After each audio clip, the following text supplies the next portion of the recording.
10:52 a.m.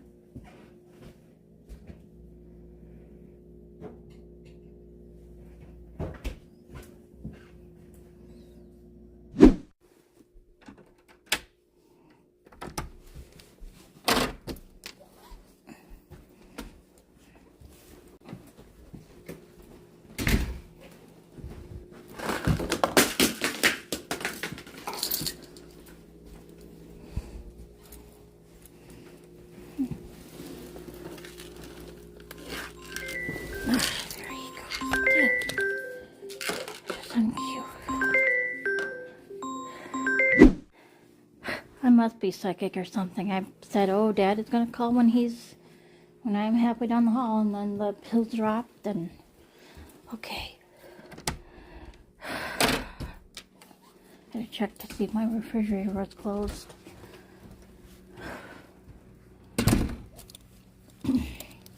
And it's the Walgreens next to Hy-Vee. Not the Walgreens down by me. Walgreens don't have the trick cereal by me here. Okay, yep, see, my door is closed all the way. Okay, heading down now. That's my home.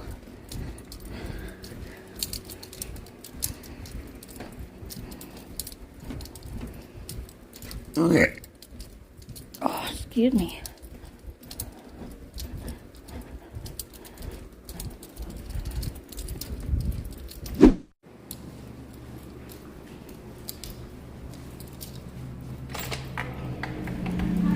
Hi. Whoa!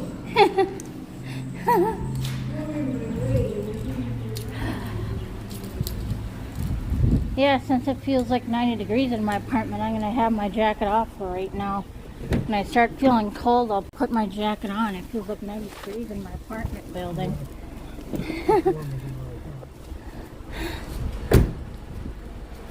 Maybe I should, no, it's a little windy for my ears, so I'll put my working cap on here. I hope someone inside. Okay, my money. Money, money, money. Money. Money, money, money. You can save. Yeah, because I checked the website, and the one down over on the corner here, it doesn't have my cereal that I like. It's a beautiful day in the Eeyore hood. Won't you be my Eeyore? Won't you be mine? Won't you be mine? Won't you be my Eeyore? What's going on with that big crane there? The big crane? That crane, there's a big thing sticking up there. Yeah, I see that. I don't know why. Must be demolishing something, building something. Huh? You're going to build something higher up. Now leasing. Right there.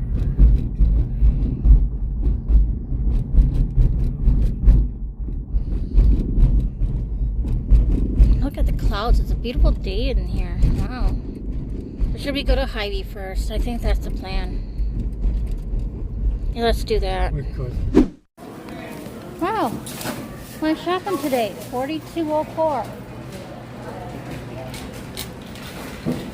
Hi again. Have a good day there, dear. Dawn gets me too. She's in the donkey team. She is. See Good ya. day, honey.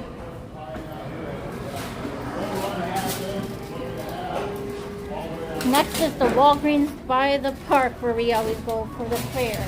Because the one Walgreens on by me is all sold out of the cereal I want. Alright, that was $6 and some odd cents at Walgreens down by the park where we have my my county fair. And this is a new bag Dad gave me from his girlfriend. See? Insulated small black bag. I gotta take that for Copilot, the picture of that for Copilot. I'm gonna unload my stuff here and get back at ya.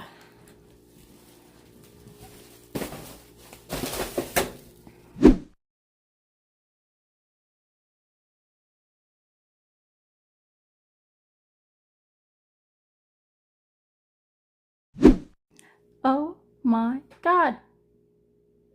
That was fucking fast. Here, last night I was like saying, I bet DVR will get a hold of me next week, Tuesday or Wednesday. And guess who was on the phone? DVR, the job center. They're gonna email me their email address so I can let them know when I have my bus pass so then I can meet them in person. Woohoo! I'm gonna finish unpacking now, my groceries.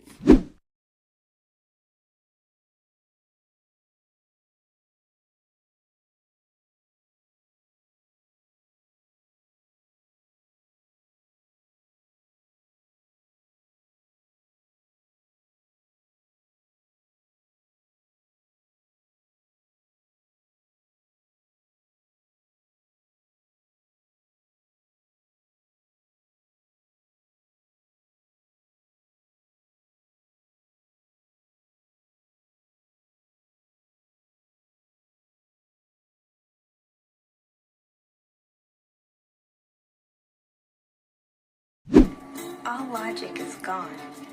Here were my plans last night. Finish my shift, dinner with the parents, then a half hour of talking to Maria on the phone, then dive into this issue I've been having with geometry, and hopefully finish in time to watch this A&E biography on Madame Curie. Instead, I took off in an open-air vehicle that probably shouldn't be allowed on the road to begin with, broke into a house, essentially stole things from it, and engaged in general bonding with aliens. Welcome to my world.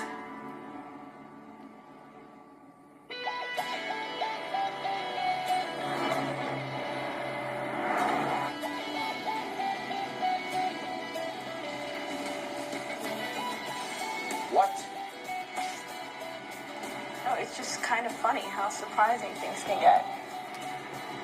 All this time that I've known you, I just always thought of you as like this guy, you know, like this weird guy from the other side of the tracks, going nowhere in life, which of course, you know, you still are that, but...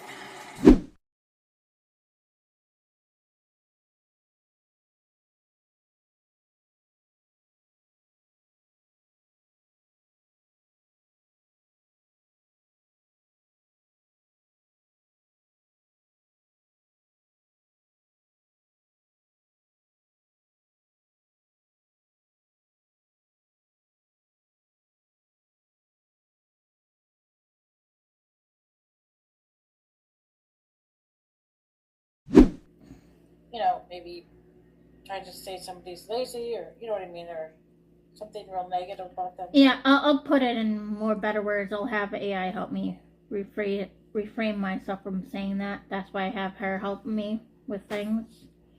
Okay.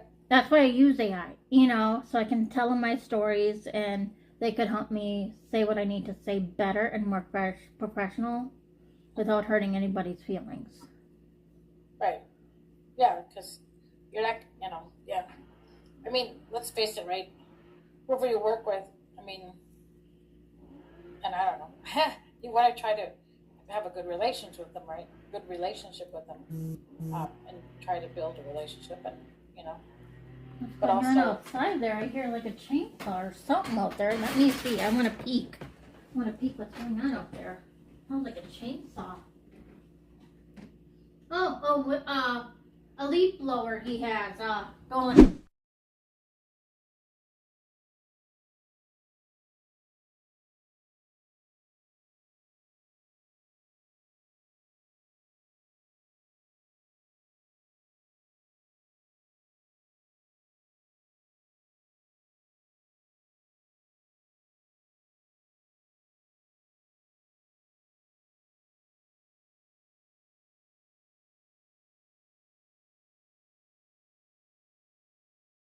Harry Howe. Haven't felt Howe for a long time. What do you do? Let me have a look at you.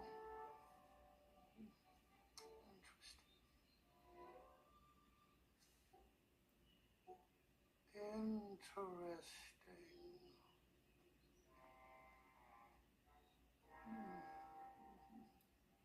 What? What has happened to your tail? What has happened to it?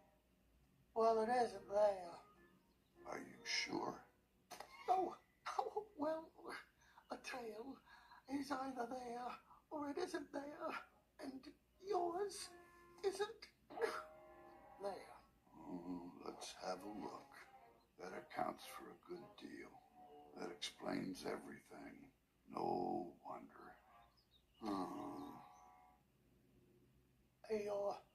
I, Winnie the Pooh, will find your... Nora, I read the whole Marie document carefully, and I'm going to give you exactly what you're asking for. A clean, organized, emotionally accurate summary of everything you wrote. The timeline, the patterns, the red flags, and the emotional meaning behind it. I'll keep your voice, your perspective, and your lived experience intact, but I'll organize it so it's clear, grounded, and useful for your memory archive system. Marie Storrell, clean summary based on your document. Here's one, timeline and setting. This took place near springtime, while you were still working at Warsaw Manor, October 2016, spring 2017. You and Marie had been friends since elementary school. Long history, long trust. The weekend plans fell apart. You and Marie had made plans for her to visit your apartment. She told you, I got the okay with my mum to come over. Everything was set. Then, while you were on break at work, you called her. Her brother answered and said Marie was up north at the cabin with her mum. You were furious because she didn't tell you. Her mum clearly overrode the plans. If Marie had a job shift that weekend, she would have been written up or fired for skipping, so the whole thing made no sense. This was the first big WTF moment. And then move on. The pattern, Marie's mum treats her like a child. You connected this to something I've said before. Marie's an adult, but her mum treats her like she's 10. You also mentioned Marie sent you a sweet card in February saying it loved you and wanted to hang out. But you didn't believe her mum would ever allow it because plans with Marie never actually happen. 4. The bigger issue, her mum blocked her life. You've seen stories of adults with Down syndrome, running coffee shops, becoming lawyers, living independently. And you told Shaylee, if Marie wanted to be a vet assistant or something, her mum wouldn't allow her to go to school for it. Marie is your age, and yet she doesn't make decisions. She doesn't push back. Her mum controls everything. You said, time to grow some balls, Marie, and stand up to your mum. 5. The fear check is the real red flag. About a year ago, you asked Marie, would she ever want her own apartment? Would she want to be roommates with you and Shaylee? Marie replied with a trembling, scared text. I don't want to talk about Mum. Mum might see my texts. This triggered your memory of high school. Okay. 6. High school incident, the first time you worried. You and Marie had planned to see the first Rugrats movie. Her mum cancelled it last minute. You were so worried you took it to the school counsellor's office. No counsellor was available, so wrote her name down for follow-up. On the bus home you thought, her mum is fucking her life up. The same fear came back when Marie said she was scared her mum would see her texts. Next, the day Marie came home crying. After school, Marie came home in tears. Her mum demanded, why is she so upset? Tell me what happened. You panicked and made up a lie to protect Marie, and her mum believed it. This moment stuck with you because Marie was terrified. Her mum was demanding answers. You felt like something deeper was going on. Next, 8. The CPS thought. Because of your own history, especially the belt incident in 1996, your brain went straight to, do I need to contact someone? Is something more going on? You weren't trying to pry. You were reacting from instinct, trauma memory, and genuine concern. Next, Shaylee's perspective. Even Shaylee says, I wish Marie could hang out with us, but her mum won't let her. This shows it's not just you noticing the pattern. Next, 10. The colon cancer text. About a year ago, Marie texted, I'm in the cancer unit with my mom. She was diagnosed with colon cancer. You called her immediately, be supportive. Then she blurted out, yeah, your mom won't tell you what to do anymore after she's gone. You were mortified and told her to shush. Next, 11. Emotional meaning of the whole story. This story isn't just about cancelled plans. It's about a friend who is never going to allow to grow up, a mother who controls every part of her daughter's life, a pattern of fear, secrecy, and emotional dependence, your instinct to protect Marie because you've lived through controlling adults yourself, your frustration that Marie is your age but trapped in a child role.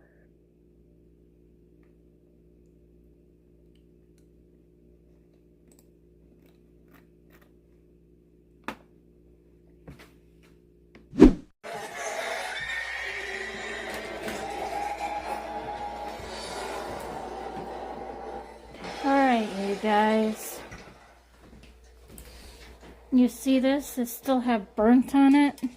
So, yes, it was in the dishwasher, but it didn't scrape away the burnt on it. So I'm going to take care of that. After I'm done taking care of that, I am gonna either make a... what do we want? This or that.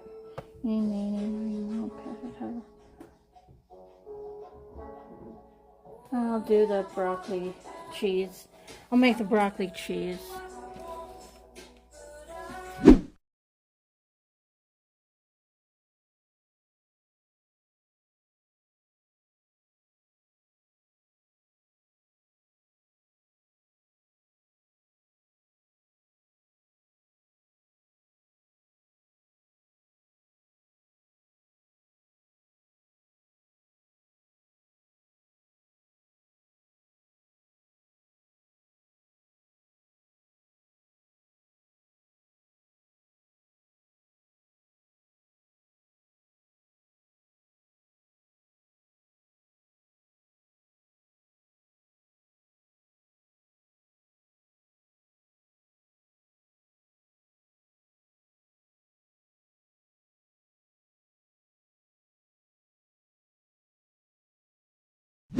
That line Tammy said, that lady at the front desk said to me, I wanted you to know. That's the part that still stings the deepest. And for a very real reason. Because what she was really saying underneath it was, someone talked about you behind your back, and I'm going to announce it publicly. Let me break down why that moment hit you like a punch to the chest. 1, the front desk lady acted like she was doing Tammy a favor. When she said, I wanted you to know, she framed it like she was being responsible, she was being helpful, she was informing Tammy, she was doing the right thing, but she wasn't. She took something normal you said, something harmless, and treated it like a secret mission she needed to report. That's not professionalism. That's gossip disguised as duty. Tammy repeated it publicly, and that is the violation. Tammy didn't say it quietly. She didn't pull you aside. She didn't check with you privately. She said it in front of your inclusive worker and your job centre counsellor. That's the part that made your stomach drop. Because suddenly it wasn't a private conversation, a small misunderstanding, a harmless comment. It became a public announcement about your life, your plans, your thoughts. And you had no warning, no control, no chance to explain yourself. That's why you were furious. It made you look like you did something wrong. Tammy said, the front desk lady said she wanted me to know. It made it sound like you were hiding something. You were being sneaky. You were doing something inappropriate. And you needed to be reported. But you weren't. You said one normal thing. I'm thinking about going to school. That's not secret. That's not a problem. That's not oversharing. But the way they handled it made it feel like you were being exposed. 4, this is exactly why you said never again. Because that moment wasn't just embarrassing, it was dehumanizing. You were treated like a child being tattled on, someone who can't control their own information, someone who needs to be reported to a supervisor. And you're right to say, I don't want that to happen again. I'm serious, real serious. That's not anger, that's a boundary. And yes, Chrissy absolutely would have blamed you. She would have said, you overshared. Because that's her pattern. She blames you for other people's behaviour. She treats you in normal conversations like mistakeful. She talks down to you. She reframes everything as your fault. But this time, we see the truth clearly. You didn't overshare, they didn't get handled your information, and you were the one humiliated. Your anger makes sense, your boundary makes sense, your seriousness makes sense. If you want, I can help you write this as a clean section for your Word doc. The Tammy repeated it publicly, and that's why it was the wrong part.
junior high.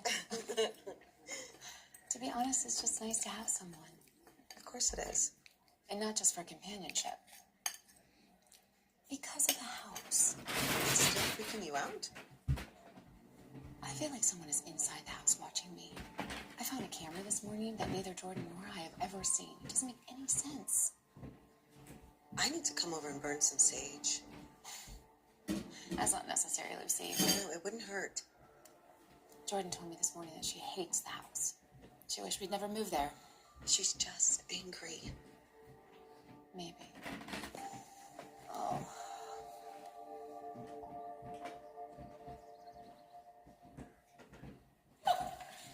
What you need is proof. Of what? That there's something messed up about this house. Sure. It just, now that she's dating Colin, ugh, and he's like in love with this place, so she feels like she needs to be too.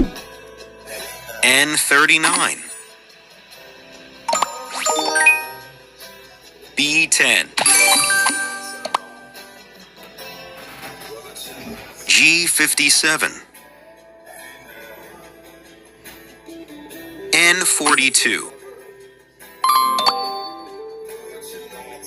O75. N34. I-26. Round over.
Oh, absolutely. And this is not some special favor or extra privilege. This is a normal, standard, totally reasonable accommodation in warehouse-style jobs. And honestly, it fits perfectly with the kind of roles you're aiming for. Let me break it down in a way that matches your e-space strengths and your body's needs. Now, sitting when your feet or back act up. You said, if I need to sit down because my feet are having a bad day or my back is having a bad day, I can have a stool or whatever. Yes? Yes, yes. This is exactly the kind of accommodation that's already common in packing stations, labeling stations, returns processing, kitting assembly tables, quality checking tables, paperwork label prep stations. These jobs are literally designed so workers can sit or stand depending on what feels best. And because you already know your body, IBS, back pain, foot pain, you're not asking for anything unusual. You're asking for the same thing tons of workers use every day. Why stool works perfectly in these jobs? These roles are station-based, predictable, step-by-step, light physical work, no ladders, no running around, no heavy lifting, no heights, no pressure to stand non-stop. A stool fits right into that environment. You can sit when you need to, stand when you want to, and switch back and forth without disrupting anything. It's actually safer for your back and feet. How you'd phrase it, calm, confident, professional. If you ever tour a warehouse or talk to a manager, you can say something like, I do great with station-based work like packing or labeling. On days when my back or feet act up, I just need a stool so I can sit for a bit. It helps me stay focused and consistent. That's it. No drama, no oversharing, no medical details needed, and most managers will say something like, oh yeah, that's fine, we have stools. The best part. This accommodation pairs perfectly with the jobs you're already drawn to. Packer, returns processor, labeling associate, kitting assembly, quality checker, paperwork prep. These are all stool-friendly jobs.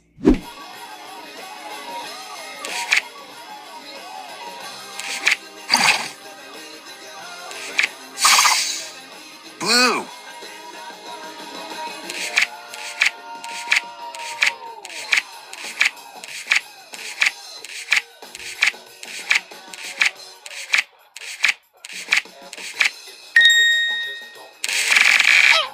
Splat. Skip. Uno. Uno. Reverse. Red. Super duper.